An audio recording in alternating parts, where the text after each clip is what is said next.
અમિતજી જોડાયેલા છે. અમિતજી પાસેથી આજના એમના પસંદગીના સ્ટોક જાણીએ. તો અમિતજી, સ્ટોક સ્પેસિફિક તમારી ખાસ ક્યાં પસંદગી રહેશે? અત્યારે જે અપ્રોચ બેસિકલી બની રહ્યો છે માર્કેટમાં કે એક લોંગ શોર્ટ અપ્રોચ હોય તો જ એક બેટર છે, કારણ કે ઇન્ડેક્સ અગર આપણે જોઈએ તો એક રેન્જમાં જ છે. સો હેવિંગ સેડ ધેટ, અગર આપણે જોઈએ તો ઓટો સ્પેસમાં, ટુ વ્હીલરમાં આપણે હીરો મોટોકોર્પમાં ધ્યાન રાખવું છે. કન્સિસ્ટન્ટલી અંડર પરફોર્મન્સ જોવા મળ્યું છે અને આઈ ફીલ કે જ્યાં સુધી આ 5,000 ની નીચે રહેશે તો હજી વધારે અંડર પરફોર્મન્સ પોસિબલ છે.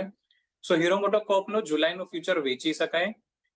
સ્ટોપ લોસ જે રાખવાનો છે 5,000 નો, 5,000 ની ઉપર સ્ટોપ લોસ રાખી શકાય.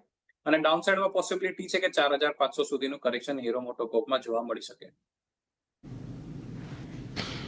એટલે જો અહીંયાથી ખાસ કરીને ધ્યાન રાખવાનું છે તમારે હીરો મોટોકોર્પની ઉપર. વેચવાલીની સલાહ અહીંયાથી બનતી દેખાઈ રહી છે. 5,000નો સ્ટોપ લોસ રાખો ઉપરમાં, નીચેમાં 4,700 અને એનાથી પણ નીચેના કદાચ થોડા લક્ષ્યાંક આપણને આવતા જોવા મળી શકે છે.